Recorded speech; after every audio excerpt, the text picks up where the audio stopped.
So what is the CAGED system? Basically, the CAGED system is just a way to see and find chords across the fretboard. So you're probably already familiar with those 5 chord shapes, C, A, G, E, and D, and the only reason why we put them in that order is for the sake of the acronym. But anyway, take one of those chord shapes and notice that if you move that shape up, it becomes an entirely new chord.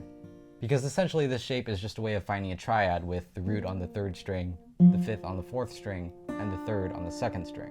That's the entire concept of the CAGED system, the fact that you can take any major chord shape and turn it into any major chord just by moving it up and down the neck. In fact, kind of the only reason we refer to these chords by their respective names is because that's the chord they make when they're in that first position, the lowest they can go while still retaining their shape and being a major chord. So let's try it out right now. Pick any major chord shape, for instance the C shape, and pick any major chord, for instance F. If I want to make an F chord with a C shape, all I need to do is take that C shape and move it up until it makes an F chord and cover whatever open strings I need to. C is 2.5 steps lower than F. 2.5 steps equals 5 frets, so I'm going to take that C shape and move it up 5 frets. And there we have our F chord. This is essentially the same concept as using a capo.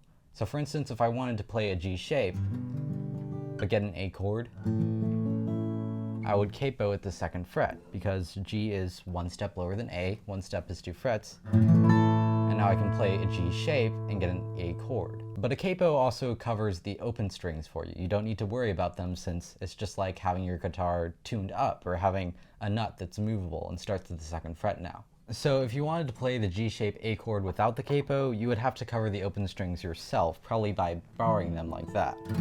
So because of that, I probably wouldn't use this chord shape in my rhythm playing very much, just because it's not a very ergonomic chord. Same thing with moving up the D shape. It's not super comfortable to reach, especially if you wanted to strum that powerfully in a rhythm section. But those shapes might come in handy when playing lead. So let's say you're soloing and the song goes to a C chord. Well, instead of being confined to this open position C chord with the open strings, maybe you should jump up here and play the G-shaped C chord.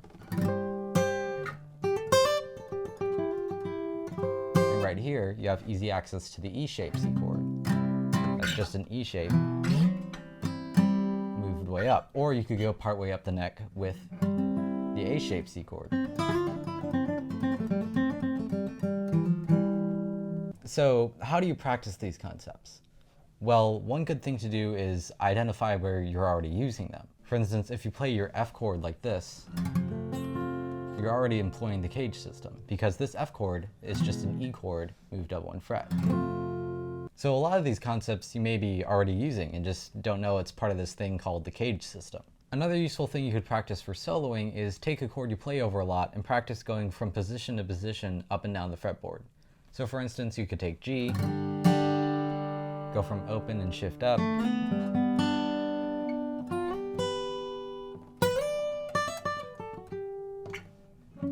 you can end up on that A position, and just find different ways to make that transition interesting. You could also practice going to different chords from each position. For instance, maybe take this D-shaped G chord and figure out some way to get to this E-shaped C chord. And find a couple of different ways to get to different chords from different positions that will help you keep your solos unique sounding and fun sounding and not run out of tricks when you're up the neck and don't know what to do.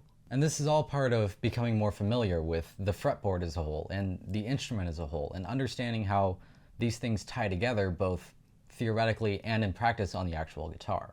The CAGED system is just a part of that and a nice way to describe it. So becoming familiar with this system and really just this amazing instrument as a whole is going to take a lot of time and a lot of practice. Time plus effort equals results, but if we can reduce the amount of time we need and the amount of effort we need by doing things as efficiently and as correctly as possible the first time through, we're going to get that result we want much quicker. So if you practice the right way and know exactly what you're doing and why you're doing it, then things are going to come to you a lot faster than you anticipated.